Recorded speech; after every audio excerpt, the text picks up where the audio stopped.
Hey, what's going on everyone? It's Dom from Lensprotogo and Lens Rentals. Welcome back to the channel. So right here next to me is the Blackmagic Studio Camera 4K Plus. A pretty funky looking camera definitely, but that's okay because it pretty much lives in the studio for use on live productions where a streamlined recording, switching, and broadcasting pipeline is pretty much essential. And that's precisely what Blackmagic is giving you with the 4K Plus. 4K micro four thirds camera, large 7-inch bright touchscreen display in the back with large dials for easy operation, and plenty of features for live productions too, like this large tally light, and a lot of added functionality when you pair it up with the ATEM software controller, which we'll get into in a second. Also, this is the Blackmagic Studio Camera 4K Plus, not the 4K Pro, which is a little bit more well equipped, but we're going to talk about the differences between those two models in a second. So one of the main points that Blackmagic is trying to drive home with the 4K Plus and 4K Pro is the size and weight. The Studio 4K is relatively very small and lightweight. Even with one of those large, bulky teleprompters on the front of it, I still think you'll find that it's a lot more manageable and way less of a footprint than studio cameras that are in use today, which are kind of enormous. And design-wise, it's pretty straightforward. It's basically broken up into two parts. I'm gonna call it the lens mount and the screen. So the lens mount is on this sort of like square blockish thing up front, and then there's also going to be ventilation and your inputs and outputs on either side of that. And then the other part of this camera is the screen. The 7-inch touchscreen LCD makes up the entire back of this camera with bulky dials on either side. That built-in tally light is on top there, and it's also got these large metal handles for when the show is going awfully and you just want to huck the camera out the window.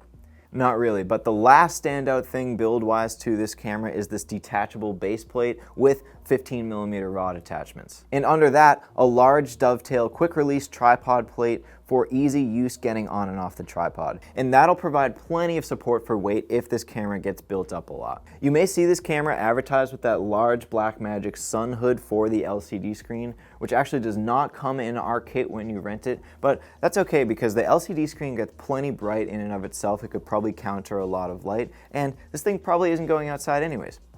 So for this LCD screen, it's pretty much just like any LCD on any other Blackmagic camera, although it is probably the biggest one. The menu system is totally the same, but what you do get is 3 light-up assignable function buttons that can be assigned to either adjust camera settings like white balance, gain, and iris, or to toggle various monitoring tools like peaking, false color, etc. You can set one of those assignable buttons to one-shot autofocus, although if you've used a Blackmagic Design camera in the past, you'll probably know that you shouldn't rely on this, especially live. Right under that though is a little metal switch pin for powering on and off, which I love. And on the other side of that screen are 3 large knobs for adjusting the brightness, contrast, and peaking intensity of the LCD. And I think I'll take this time to mention that this camera does not take any batteries whatsoever. It can only be powered on via its 12-volt AC connection right here. Luckily, the power cable that it comes with this nice locking collar right here, so that's very secure. Similarly, this camera has no slots for regular old media like an SD or a CFast card. The only recording the camera itself is capable of is to an external SSD via one of these 2 USB-C ports up here, which also have locking hardware. However, notice the utter lack of threads or hot shoes or any connection points on this camera. You really get nothing when it comes to mounting accessories onto this camera. And I understand that this is like a studio geared camera, but I at least want 1 1/4-20 thread up there to mount my external SSD to, or at least a video accessory or something. Okay, last thing I kind of want to tack on to the end there. The video that this thing does record is only in one format. Blackmagic RAW 4K Ultra HD. It won't shoot ProRes movie files, and it won't drop to a resolution anything other than 3840 by 2160. Really, the only things you can change are the types and level of video compression, and also the frame rate, which goes up to 60. So we get a micro four thirds lens mount and imager on this camera, which I think makes perfect sense. broadcast and studio lenswear doesn't have to be like blazing fast, and honestly a lot of operating ENG cameras out there are running off of 1-inch sensors anyways, so a Micro Four Thirds imager is actually going to be larger than those, while still outputting a very manageable video signal for broadcast. And plus, the size and weight of most Micro Four Thirds lenses are going to be really friendly to the overall footprint of your setup.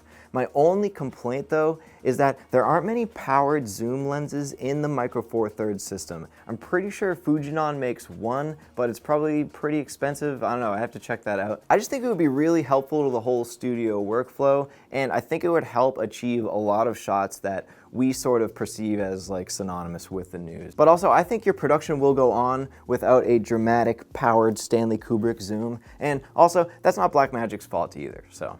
All right, now let's talk about the inputs and outputs on the 4K Plus, and this is also going to be our segue into how the Plus is different than the Pro, because a lot of those changes on the Pro are basically inputs and outputs on that thing that also give it added functionality with the ATEM software controller that the Plus does not have. On the Studio Camera 4K Plus, you get those two locking USB-Cs on the top left up here labeled A and B, and snuck down here at the bottom are two 3.5mm jacks for a line mic and headphones. On the other side, that threaded 12-volt AC power in on the bottom, and this singular, lonesome HDMI 2.0 for video out up here at the top. So like I said, this is where the 4K Pro is going to get its leg up on the Plus. It's got a lot of added inputs and outputs, and those are even going to give it added functionality with the ATEM software controller from Blackmagic Design that this camera doesn't have. For example, on the Pro, you're going to get two full-size XLR inputs on the left side and a 5-pin XLR for a studio headset with talkback support.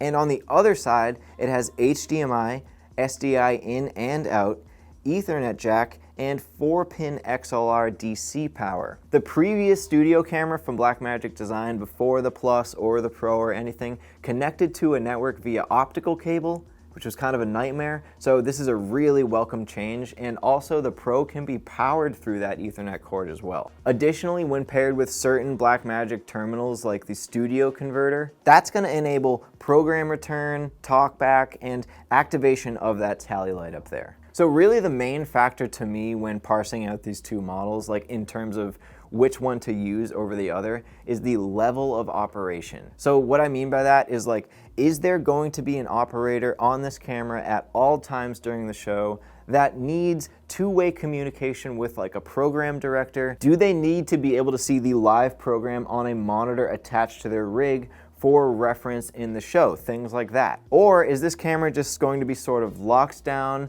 not really necessarily operated much, just there to have another angle to cut to so the show has some variety? Well, that pretty much answers your question right there. The Plus is going to be perfect for that, but if your show contains like a lot more dynamic elements where unpredictable thing could happen, or especially if your camera operators need two-way communication with someone like a program director, like I said, well, the Pro is absolutely going to do the trick for you there.